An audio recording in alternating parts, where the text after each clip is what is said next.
Mm.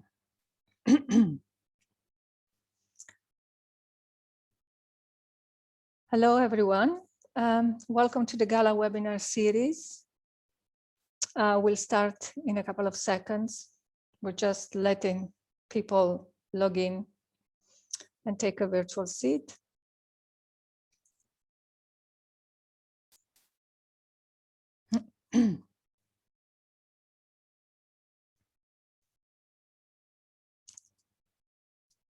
Okay.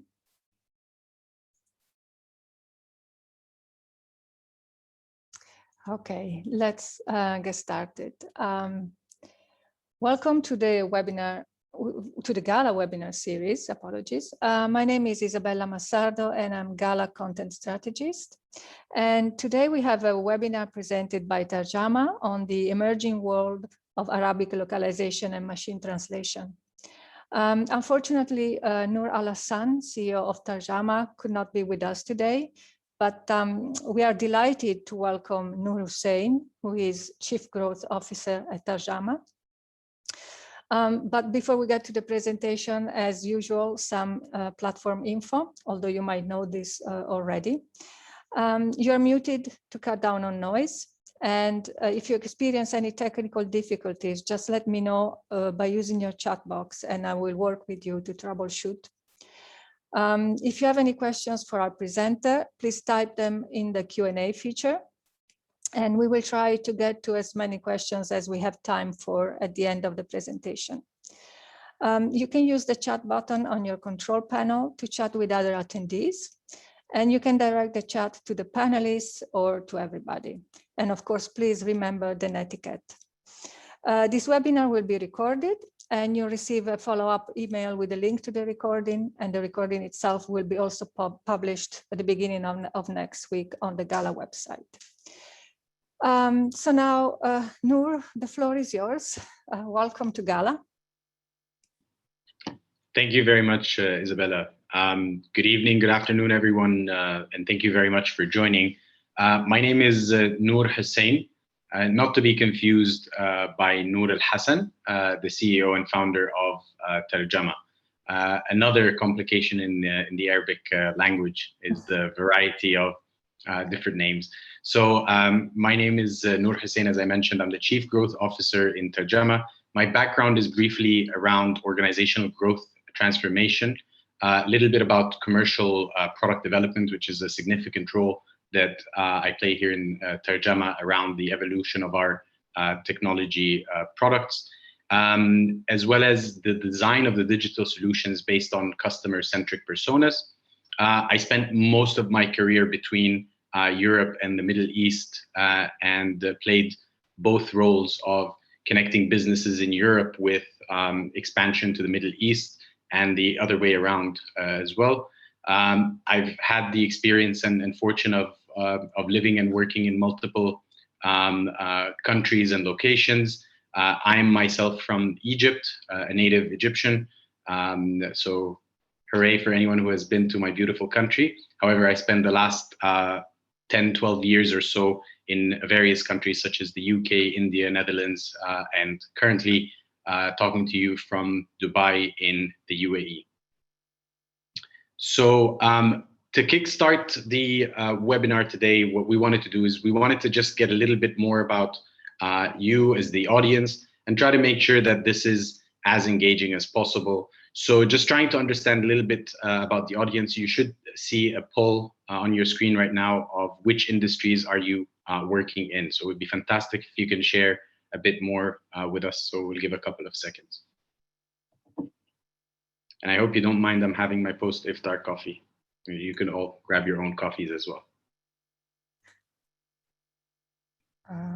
Let's give it a couple of more seconds. It's a long list, so. Okay, we're almost there.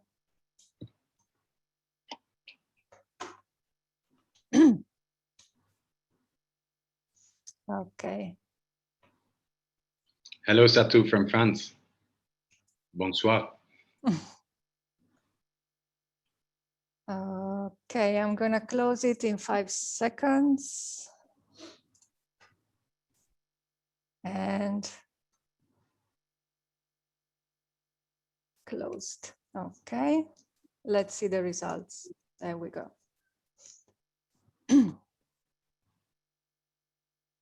Excellent. So we've got a couple from business industries, some from information technology, media, obviously, to no surprise.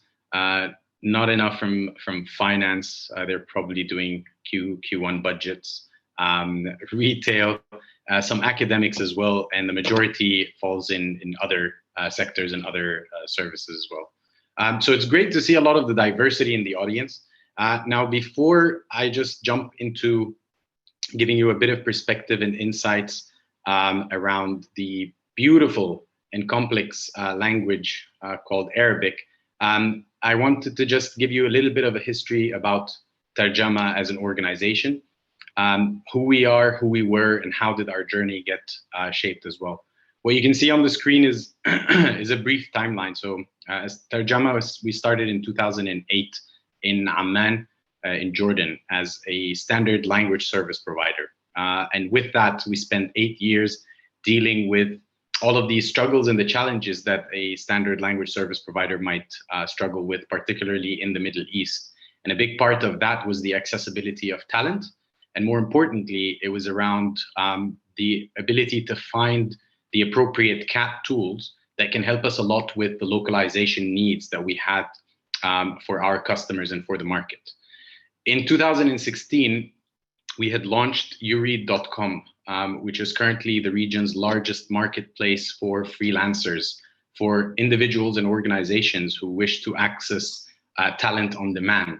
So it currently hosts more than 55 or 60,000 professionals in a variety of areas and expertise. So translators, subtitlers, content writers, designers, etc., that can be accessed on a per task and a per job basis.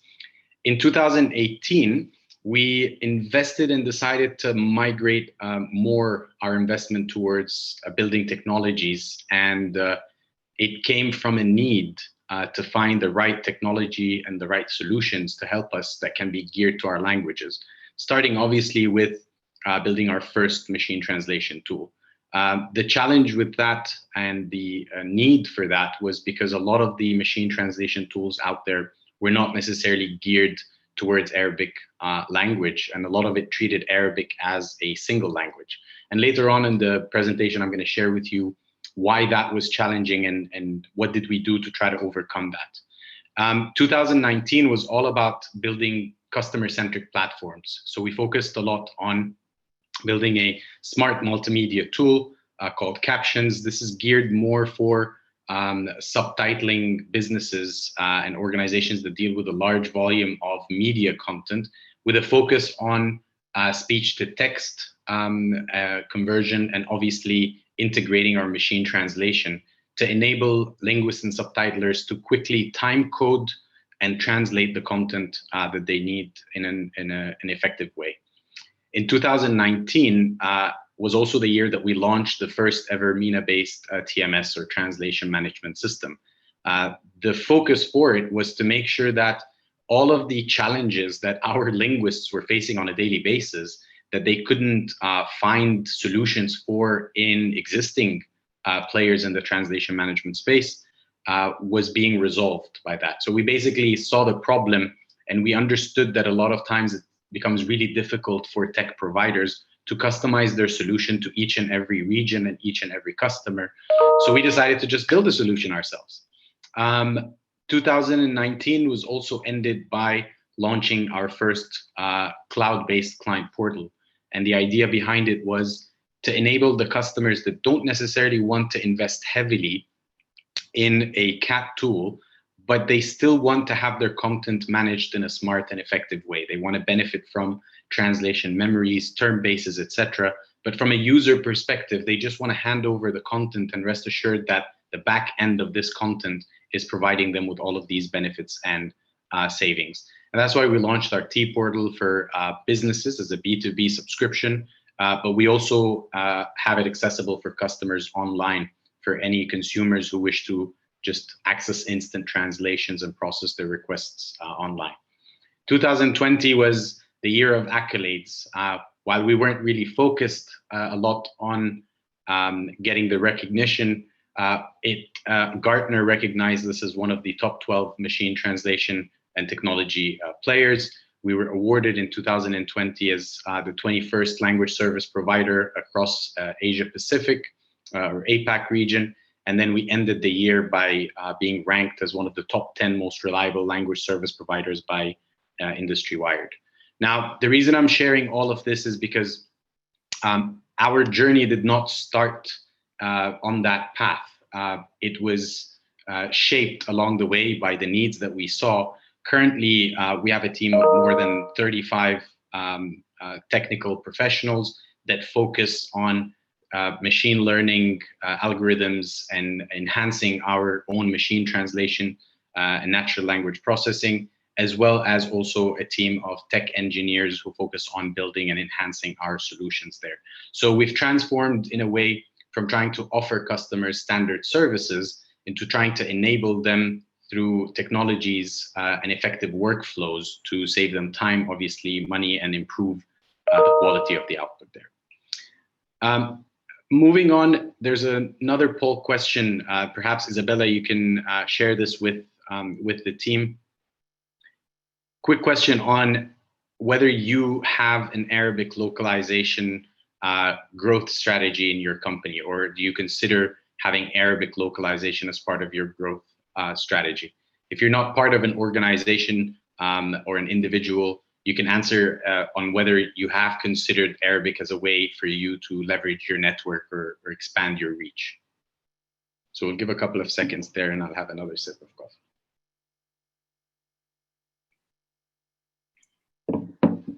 Okay, we're halfway there.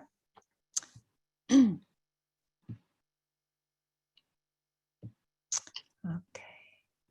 I'm gonna close it in 5. Okay. Fantastic.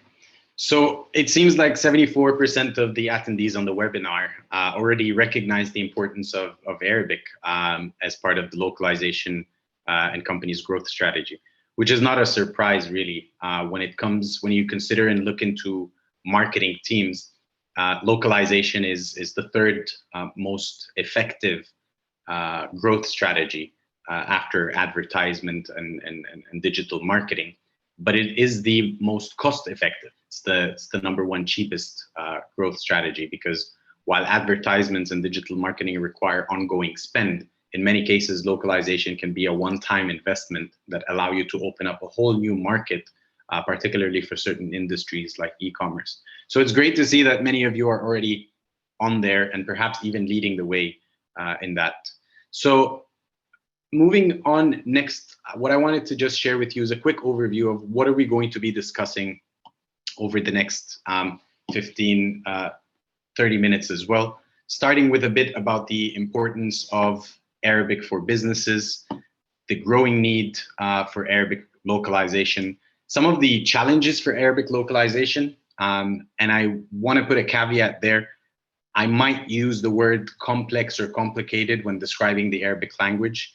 This is not necessarily true. It is because the Arabic language is one of the richest languages out there, and it's one of the most beautiful languages out there as well. No offense to any other language, of course, but it's what makes it really complicated and slightly complex when it comes to adapting it to a technology. Then I'll share with you a little bit about some insights on where has the Arabic MT technology come so far, how can we try to overcome some of these challenges, and some insights and thoughts on the future of Arabic MT. All right, so starting with a little bit about the importance of the Arabic business or Arabic language for organizations as well. Many of you already know this if you were considering Arabic as part of your growth strategy. So Arabic is briefly spoken in more than roughly around 20 countries by more than 420 people. And on the Power Language Index, Arabic has the 5th place, which basically considers the volume of speakers, along with other factors such as purchasing power, impact, etc. Overall, the Arab world as a region, and when we say Arab world, we're usually talking about the collection or combination of countries where Arabic is the native language. It's almost $2.7 trillion, which is one of the reasons why Arabic is very important for a lot of businesses.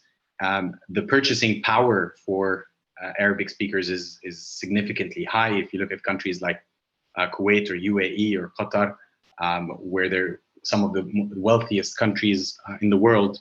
And we're seeing a huge trend on this, particularly now with COVID, where Europe, for example, spent pretty much the majority of last year on lockdown. But the impact of COVID in the Arab region, whether it's due to limited restrictions or not, hasn't been that significant. Countries like UAE, for example, you could still run business as usual. I was in the office this morning, whereas when I had spent my time in London, it was pretty much lockdown after lockdown. So that gives a huge importance to the Arabic language as well. When you look in the next slide, you can see a bit of the mismatch there. So there's a growing need for the Arabic language, but English still dominates majority of the web content out there. So roughly 60% of all the content that you can find online is in English. However, the native English speaker population is almost around 4.9%. When you look at the Arabic native speakers population, is slightly higher of 5.4. However, when you match that with the volume of Arabic content there, it's around 3% as an estimate, which means that mismatch makes it a lot easier for organizations or even individuals who want to gain traction online by making sure that they can produce content in Arabic. So for example, if you're producing an article in English, there are 600,000 people, for example, that are also producing articles in English. But if you're producing an article or a blog in Arabic, there's probably only 30 other blogs there. Compared to the size of the market, there's a huge potential for you to gain traction of the customers. Moreover, when you start looking at also the adoption of Arabic, so Arabic is ranked amongst the top 12 languages. As you know, there are certain languages that if you capture or if you have content in these languages, you can capture pretty much 85%, if not more, of the online readers. And these are the languages that you can see on the screen there. When you look at Wikipedia, for example, less than 1% of the content on Wikipedia is in Arabic, which means that there's a significant shortage on the availability of content in the Arabic language. And it's not a surprise because most of the technologies and most of the infrastructure that was built around content and internet facilities was built in English, and it was considered and designed by English speaking and native English speakers or other language speakers as well. The Middle East did not proactively contribute up until recently in the placement of the Arabic language amongst the top languages online as well. So when you look a bit onto some of the challenges for Arabic localization, I think one of the inside jokes that we always have in our company in Tarjama is when someone asks, can we please localize or translate this into Arabic? And it's a bit sometimes funny because it's the equivalent, for us, it's the equivalent of someone saying, can I translate this into European? And if you think about it, there are so many different dialects and so many different forms of Arabic as well, that if you want to be specific and you want to be able to capture the right user and the right reader, you need to be specific with your brief as well. So some of these challenges obviously are the fact that one of the key forms and the fundamental form of Arabic is the Quranic or the classical Arabic. Although not widely spoken amongst individuals, but it is considered to be the foundation of the Arabic language. There's obviously the modern standard Arabic, which is most commonly utilized now amongst businesses and governments. And then finally, you have the colloquial or the dialectal Arabic, which is now a lot more relevant for advertising, marketing, e-commerce businesses, because buyers now and users now in the Middle East have had a much higher level of standards. You might look at perhaps 10, 15 years ago, social media channels would be global, would just be one. If you look at, let's say, Coca-Cola, they would have one Facebook page, one Twitter account, because it was okay and it was acceptable for non-English speakers to have to adapt to reading in English and receiving content in English. Over time, that started spreading, and you started having different regional or language-based channels. Right now, if you look at it, most global organizations would have a channel or social media communication channel that is geared for Egyptians, geared for Moroccans, geared for Saudis, geared for Jordanians, because it is clearly been proven that customers will engage with your social media a lot more if they feel that it's geared for them, if they feel that it is speaking their own language and dialects. More importantly, it also allows marketing users to use certain morphologies or use certain metaphors or use certain examples that can actually help the audience really understand and relate to what they have. One of the famous examples is around how complex the Arabic language can be and rich it can be is the longest word in the Quran, which is read as فَأَسْقَيْنَاكُمُوهُ. And it's 11 letters, but when you translate this word to English, it roughly translates into 7 different words. If you do it, I think in Dutch or in Spanish, it is around 13 or 14 different words. So when designing and considering a machine translation tool for Arabic, how do you capture that? How do you capture certain complex words that become really hard to relay because every single letter could mean an extra 1 or 2 words as well. Another example that makes it slightly complicated is, oh, yes. Before we get into the next example, I think we have got another poll question as well, which I think is about time that we ask the audience a little bit about how do you really use Arabic?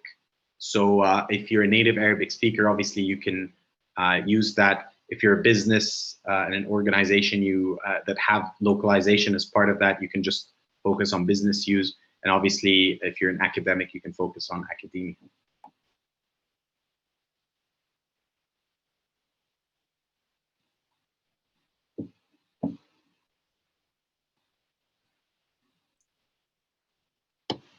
Couple of extra seconds.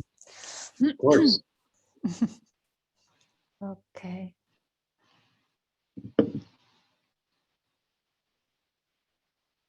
Okay. I'm gonna close it now. Here we go. Great. So we don't have that many Arabic speakers, which is great because then we can say whatever we want about the Arabic language. But it seems that majority of the joiners on the webinar today are heavily focused on the business use, which is actually going to make the next part really a lot more relevant and significant as well.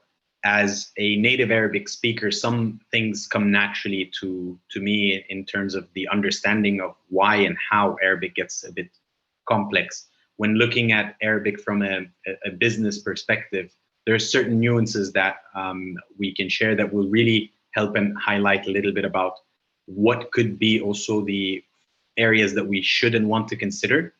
And the reason behind that is we work a lot with organizations on a daily basis to help them localize their content. And the end objective for them is always to grow their business. They always want to drive rapid growth in a new market. And it saddens us a lot of time when you understand your personas, you develop the right message, you build the right call to action, the intended objective of any message that you have. But then just on the last 1% action of the actual localization is when organizations start coming really short on budgets all of a sudden, and basically relay a message or translated message that doesn't really capture the audience. And it wastes 99% of the effort that has been put already. So on the next slide, there's an example of what could be some of the linguistic challenges when looking at the Arabic language as well. Now, diacritics are different, for those of you who are not aware. They're different symbols that indicate how every single letter can and could be pronounced. And if you adjust these based on the a, e, or u, you can basically come with a completely different word that means a completely different thing.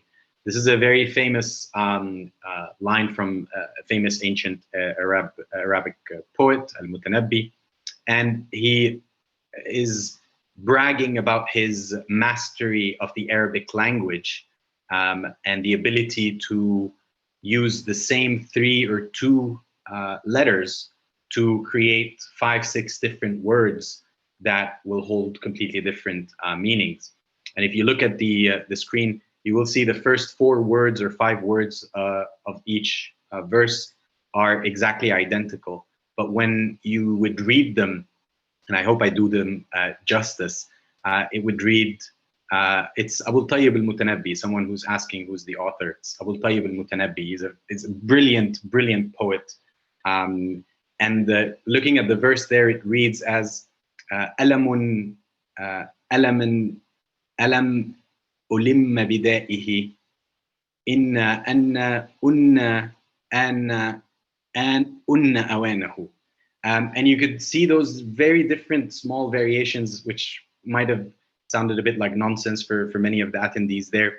It describes his journey with how he has had a pain that he had never had before, and that he is hoping and praying that when his calls for the pain have come in, then it is time for him to be cured as well. So a very, very complex element there, which also is one of the beauties of the Arabic language, is how poetic it is. You can see this also on the next example with how the different cultural components there that the Arabic language contains, which is the use of metaphors.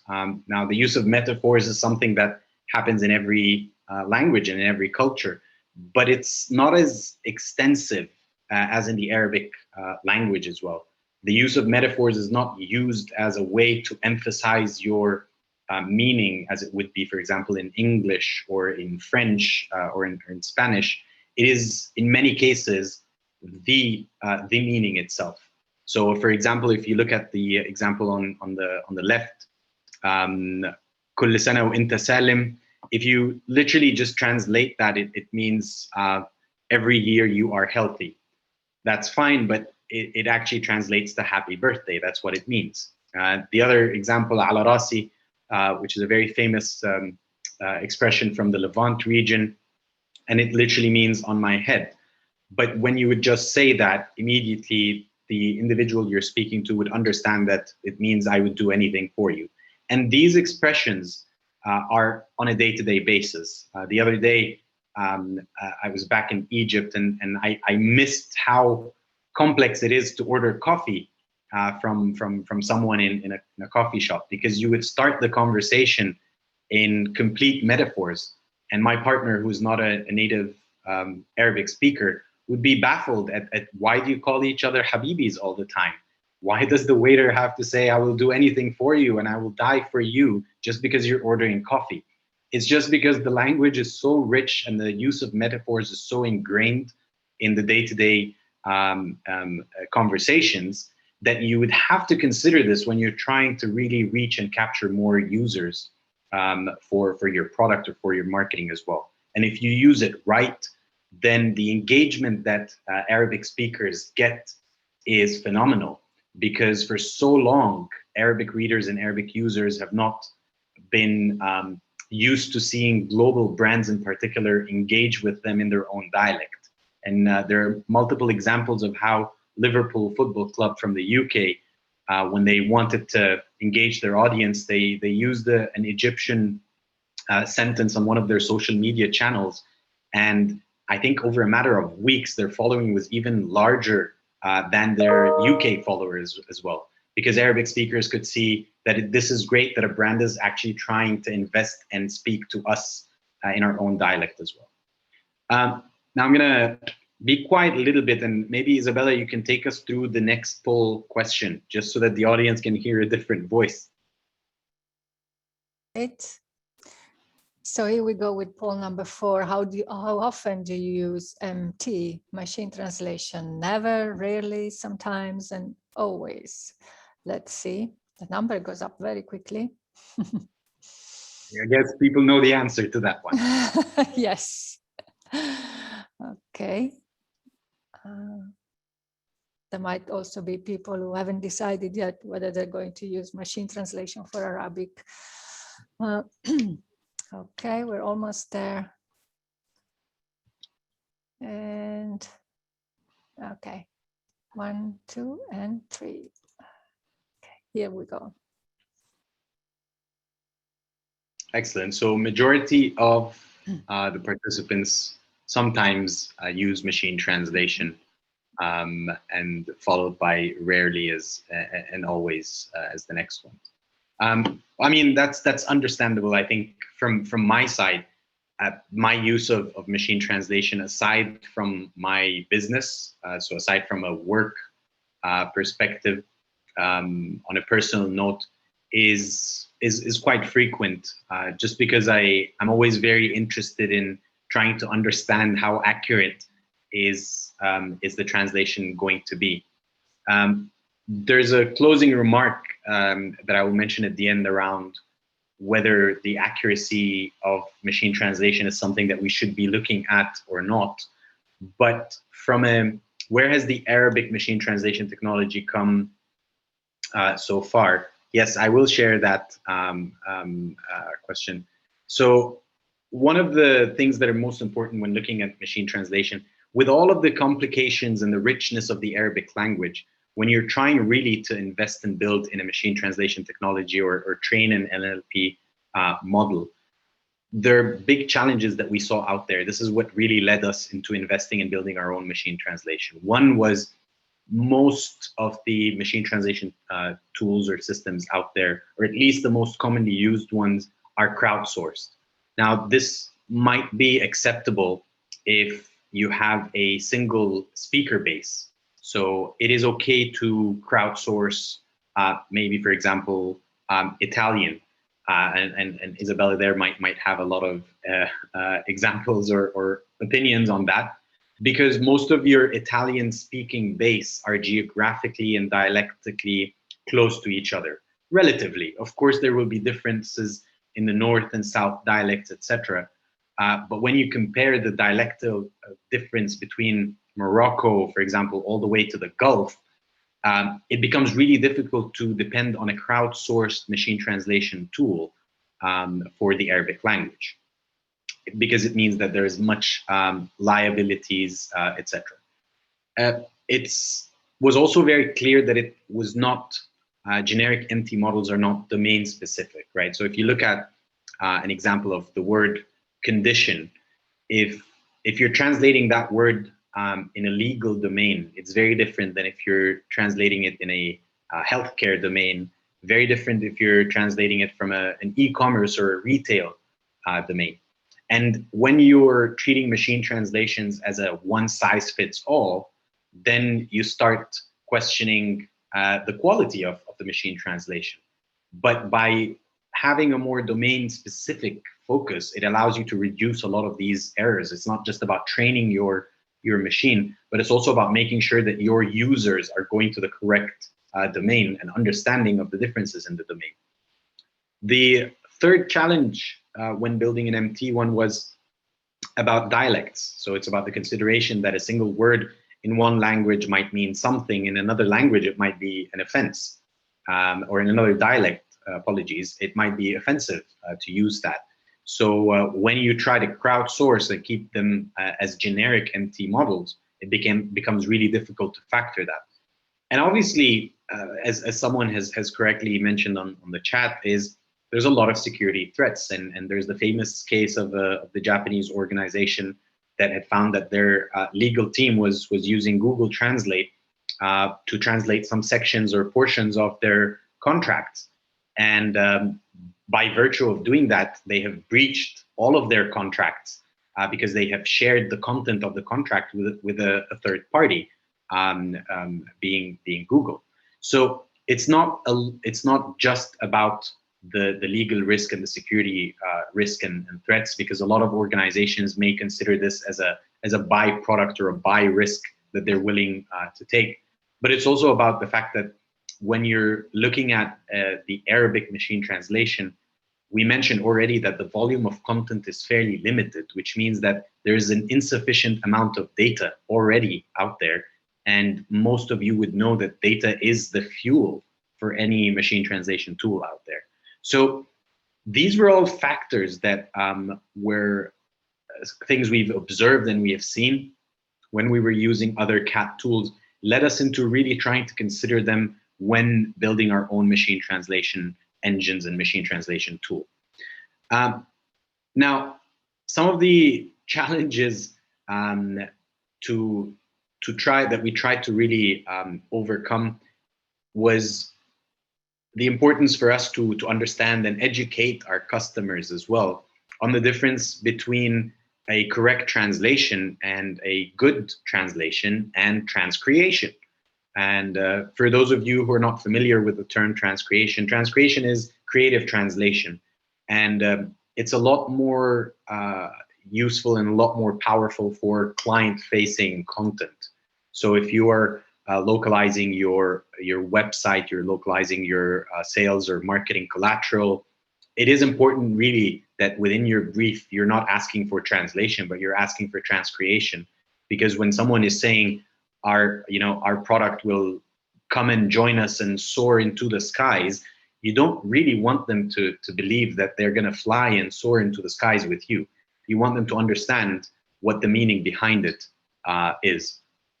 And one of the things that for us was important was the adoption of what we call the augmented intelligence approach. This was a term that was coined, I believe 5 to 10 years ago, when artificial intelligence was and still is the big buzzword. And a lot of questions around machine translation was, how accurate is machine translation? I don't think this is a correct question to ask, because the machine translation will be as accurate as the humans training it, and we shouldn't be looking at that. But the augmented intelligence approach is the combination of artificial intelligence and human intelligence to make sure that you are providing efficiencies from a cost and from a time perspective. So when you look at a simple tool like a calculator, for example, when it was introduced, it was to enable accountants to do their job faster. And it was also to elevate their role so that their role is not crunching numbers on pen and paper. When you look at slightly more advanced tools like Excel, for example, it was also geared to elevate the role of an accountant or to redefine the role of an accountant. And today, the roles of accountants are barely to do any calculations at all. You don't even need to be good in math to be an accountant. You just need to be able to use the correct systems in order to get the numerics and the values that you want. And it's the same approach when it comes to language. The role of the linguist has evolved slightly from ever so an individual who might be, interpreting something or translating on written documents into the use of computers, systems, and other CAT tools, and then into the use of translation management systems that allow for a more effective way of workflow management, document segmentations, integration of machine translation. So when we look at our augmented intelligence approach, this is what we have found works best for most customers. On the top layer there, you have the T portal. This is the client gateway to the localization services that Terjama provides. And the reason we created and separated that gateway from a lot of the tech tools was when we looked at the hyper personas of our customers, a lot of the users just wanted two questions answered. They wanted to know how much is their document going to cost and how long is it going to take. That's it. They didn't really care much for anything else. So by enabling the customers to have a very quick and accessible client gateway that is online, secure, allows them, really saves them the time of attaching emails and finding a large file transfer and then looking through their inbox to see where the first version was. By automating this process, you can actually save up to 40% of the administrative day-to-day interactions that an organization will do when dealing with a language partner for them. And accordingly, the system plugs into translation management systems such as Cleverso, and Captions, our multimedia tool, so that your documents are segmented and allocated to the right and the correct tool, allowing you as a user to just deal with a quick interface, but the back end allows you to get those efficiencies. So in other words, a lot of marketing teams or individuals that are not technical translators said, I love a translation memory, I love a term base, and I love a translation management system, but that's not my job. I'm not going to go in, upload a document, assign workflow, select linguists, define and segment the document. I just want the document handed and get it back. But that means that you don't have to lose that value. And then the core of what we do is our machine translation. So the machine translation engine actually plugs into all of our systems to enable and allow users to quickly integrate into the TMS and make sure that you can improve your speed and quality as well. Now, the core of what we do, and that's the role that keeps shrinking on a day-to-day basis, but it keeps elevating as well, is the role of the human in there. So whereas the human initially had to do a lot of administrative areas and administrative layers, now the role of a human or a linguist is more on an editing perspective, a proofreading perspective, on a coordination and quality assurance perspective. And the more accurate the machine translation becomes, the more elevated the role of the linguist will become. Now, on the next slide, we factored all of these elements, and when we were looking and building our machine translation, we focused on all of the areas that we knew was already challenging. One was we used our own data. So we had a plethora of years and years of different translation data that was pre-approved by professional linguists. So there was no doubt in what the correct and the accurate translation of the word was. And obviously with different NLP or what we call the neural machine translation model, it allows us really to segment and understand the different contextual changes for the Arabic language. It allowed us to also build a more domain-specific MT and to capture some of the nuances that would allow for a dialect, for example, areas. One small addition here on the machine translation part was the integration of a transliteration model as well. So transliteration is what helps you identify or differentiate between Noor, which is my name, and Noor, which is light, which is the meaning of the word itself.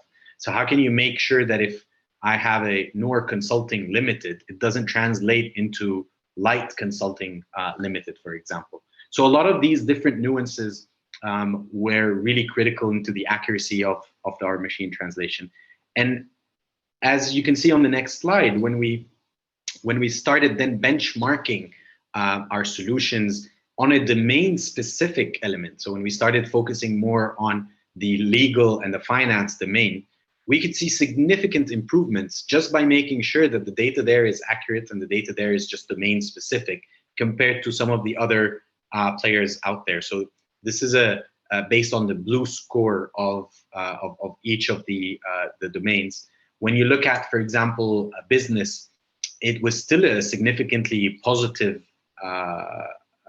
result and a significant accurate result, considering that business term is a very broad term as well. So legal and finance can be considered business, but within that, so could insurance, so could so many other areas like consulting, for example.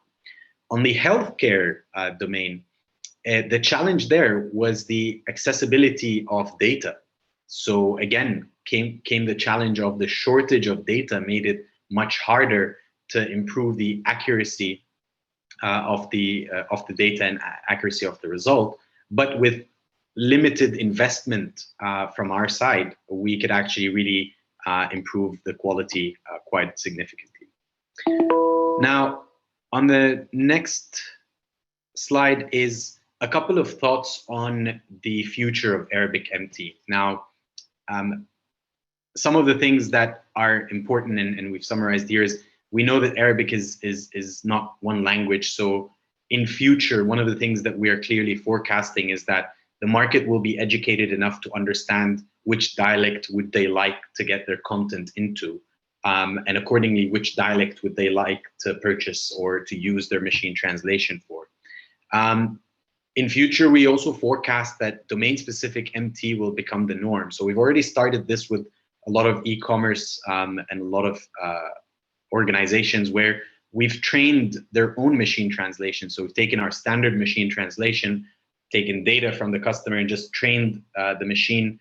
And it's not a very complicated process when you have your own in-house machine learning team, but it means that the next time they're using their machine translation, it's a lot more accurate, and it can be a continuous improvement cycle, again, because the focus is to try to elevate that process. Data annotation and data labeling, we see this quite a lot in e-commerce as well. And potentially this might be the evolution of a linguist role. And perhaps in future, they would look back and say in 2021, there were still translators translating word for word and editing word for word. Whereas right now, a translator is someone who just focuses on training a machine translation tool. And this is quite important because it paves the way for things like customer feedback classification or tagging, things like sentiment analysis, etc. Another one is the development of NLP tools geared for Arabic. So natural language processing is a huge trend and a huge interest for a lot of organizations as well. However, for the Arabic language, considering how far machine translation of Arabic has been compared to other languages, then obviously NLP tools are still very much geared towards the English language. So if you look at text extraction or clustering or sentiment analysis or so, a lot of tools out there are already widely available in the English language. However, there needs to be further investment into the Arabic language. Things like an Arabic virtual assistant or even predictive text as well, which will prove to be the most difficult. And then last but not least is definitely the integration with other CAT tools and elements. So being able to integrate your machine translation to your TMS the way our MT is with our Cleverso tool helps us extract the metadata as well, so that it's not just about the content of your document, but it's about the description that you wrote in the document. It's about which domain did you select this document to be, that helps the machine relate the content to that, and over time be able to improve their text extraction and improve their categorization and labeling of the content there. And this is briefly just some of the insights that I wanted to just share with you. I would hope that if there are any questions, we would have sufficient time to try to answer them. So Isabella, I'll hand over to you to see if we can have any questions from the audience. Yes, we do actually, but just give it time because people might need some seconds to type their questions. But just to kickstart the discussion, I saw that you mentioned virtual assistants. So do you guys collect speech data, and how do you go about collecting them and cleaning them if you do? So one of the things that benefit us a lot was in 2018 we acquired a business called Captivate Arabia. It was one of the leaders in the Middle East for subtitling and dubbing. They've done a lot of huge work on shows like ER, Mandalorian, Game of Thrones, SNL. So if you were an Arabic speaker, you would have probably seen their subtitles.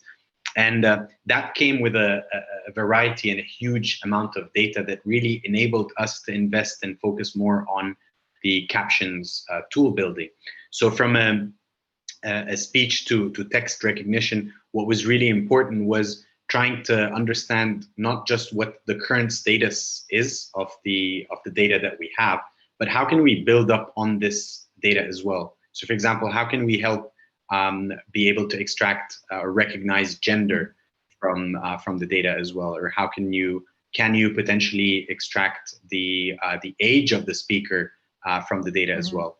And a lot of it is not just because we can improve the existing process, but as you know, data is the new oil. So so what we would be able to do with this data in our lifetime might be limited, but what our next generations will be able to do in 30 years or 50 years is something that we can't even begin to comprehend as well. Exactly. Of course, you spoke about the emerging Arabic, the emerging world of Arabic localization. So the Arabic market is quite large. Which are the leading industries that you think will be adopting which are adopting machine translation, or which will be adopting machine translation in the near future? Yeah, so we can already see a clear interest from certain industries. At Terjama, we call these the growth vertical, which is basically the group of sectors that all have a, number one, consistency in volume. So they always have a consistency in data. And number two is that they also have an interest in the management of the volumes of data out there. So some of the most prominent industries are e-commerce, obviously. We know that online buyers are 7, I think, if I'm not mistaken, or 8 times more likely to buy a product if it's in their native language. So e-commerce players like Amazon or Noon are very advanced in how they focus on making sure that if your product is released, it needs to be available in a variety of languages as soon as possible, because every day you miss is another buyer that you're missing. And consulting businesses, because they have a huge interest in working with governments in the Middle East, which means that they have to constantly produce content in Arabic, but a lot of their experts are in English. And the third one that we're seeing a huge, obviously, focus from is the media and entertainment. So COVID has caused a lot of media producers to not be able to produce shows. So you can't film movies, you can't film TV shows, etc. So what happens is you start focusing more on the acquisition of titles and then localizing these. So things like Casa de Papel, which became like a worldwide phenomena. 20, 30 years from now, no one in the Middle East would expect that they would be watching a show, you know, a foreign show, if not in English. Parasite, a Korean movie, got the Oscar, and the whole world now started looking towards Korean content as well. And because it's so much more cost effective for OTT platforms or entities like Amazon or Netflix to just acquire the rights for a show, localize it once, and it's a fraction of the cost of producing a show. Interesting. We have other questions, and there are 2 actually that are on the same topic. So I'm going to read them both to you. The first one is from Jamie. Given how different Arabic dialects are, what is the merit in translating into modern standard Arabic, and is it even worth it? And a similar question comes from Michelle. And she writes, I assume modern standard Arabic is used much more often than dialects. So would you say we should focus on building MT in modern standard Arabic, or should the focus shift to dialects in the future? What do you think? I mean, 2 excellent questions. 2 really good questions. So one is, it depends on who your audience is, because for Michelle's question, modern standard Arabic is used much more often than dialects. That is true to an extent, but if you are an Arabic speaker, I don't speak MSA. No one in my network speaks MSA. We don't communicate to each other in that. It's not really a spoken language. So if I'm trying to engage and commit to a government or communicate in a formal manner, then obviously MSA would be relevant. If my audience is online buyers, let's say females between the age of 16 to 22, then I can't communicate to them in MSA because the content is going to be completely irrelevant for them, and it's going to distance them more from my products. So I would say it really depends on who your audience is, and that is why I think, to answer your question, I don't think it's an either or. I think it's probably an and. I think the future is probably going to be that segmentation between dialect and domain, and accordingly the tonality of the Arabic language will change. Okay, thank you. Let's see, there's another question from Anna, sorry. First of all, she thanks you for the insights, and she writes, for academic domain, do you have any suggestions or recommendations of resources to determine guidelines for translation and localization and directionality for educational content? For example, what types of math are mirrored, numerals, symbols used, and do these guidelines vary by region? And there's another question, and I'm going to read that as well.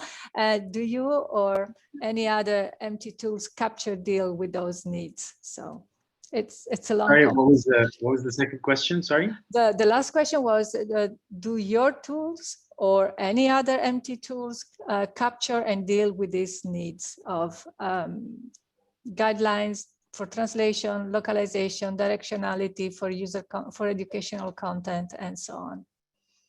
Yeah, so Anna, it's an excellent question, and if you're interested, please reach out after the webinar, because what we would do is we'll definitely connect you with our machine learning team and our machine learning linguists, because they can give you a bit more insights on what the guidelines are that they use. Most of them will be corporate or domain specific. We can also outline what some of the guidelines are that we use for transliteration. We're working a bit more on expanding and democratizing the accessibility of the Arabic language. And I know democratizing is really the buzzword now. Everyone wants to democratize AI. But it's basically a responsibility that we see. No one out there in the region is, or pretty much in the world, is really advocating and focusing on building technologies in Arabic. So we bear the burden of having to really lead that way and educate the market around it. For example, we've shared an open source platform you can find on our website with Wanda Capital, one of the investment firms, that helps us to find the correct guidelines or find the correct translations for new words. As you know, the English language is the fastest evolving language, particularly when it comes to technology. So how do you translate cloud kitchen, for example, right? How do you translate, like cryptocurrency, or how do you translate certain business modern terminologies? There's no translation for that existing in Arabic. So someone has to stand there and say, this is the correct way forward, and cascade this across. But a really excellent point. Okay, we have a question from Ibrahim, a more general question on technology. Do you think that CAT tools in general don't give enough attention to Arabic? Ibrahim, my friend, very good question. It's the reason why we invested in our own CAT tool. I mean, a simple example of the difference between Latin languages reading left to right and right to left, right?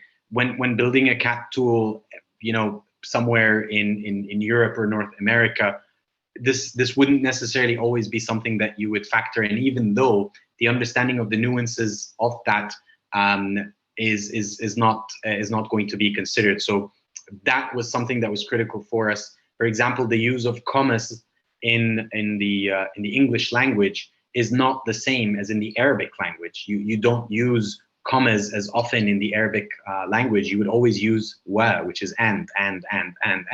So how do you segment text on a TMS if you don't have commas? in there. So yeah, absolutely. I think that was definitely one of the reasons why it led to us investing a lot in our CAT tools. Okay, excellent. We have time for a very quick questions. You mentioned some sectors, segments that were very much engaged with the adoption of MT, but other sectors or segments that are more reluctant to adopt MT. Can you tell us a bit more about this? The more challenging sectors, let's put it this way.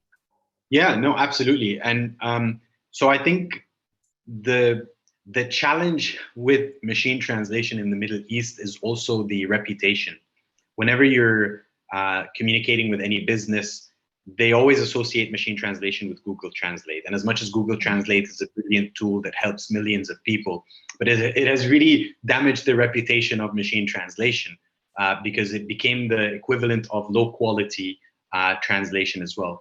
So the challenge in the market is not really sector specific, but it's mostly about user maturity and organizational maturity in understanding that looking at machine translation on its own and expecting it to really give you the same output of a human translator is nearly close to impossible, which is why we focused more on the augmented intelligence part to ensure that we inform customers that it's not just about raw machine translation. There's also light MT machine translation post-editing. There's full machine translation post-editing. And then there's full transcreation or human-based translation, particularly because it helps businesses separate between do I want to translate because I want to get that internal SOP to my employees, so I just need light machine translation post-editing, or for example, as one of the questions, I want to improve UX. So in this case, I can't necessarily rely on MT. I could do it if I have a large volume and I want to make sure that I can do 10,000 words a day and then have a human being review that. But I can't be doing it if I want to really make sure that I'm engaging my audience from a user experience as well. Right, thank you so much. So we've come to the end of this webinar. Thank you so much, Noor. It was very interesting. It was a pleasure to have you. And thank you to all the other participants who engaged with us. We would appreciate it if you could just take a minute to give us your feedback on today's sessions. As always, you know, your feedback helps us to refine our webinar program. And I would like to invite you to check out the events section on the Gala webinar. We have some interesting webinars planned for the next couple of weeks. And for now, I wish you all a very good day or good night, wherever you are. And I hope to see you again, maybe next week. Thank you again. Bye, everyone. Thank you, Isabella. Happy Ramadan, everyone. Thank you. Bye-bye.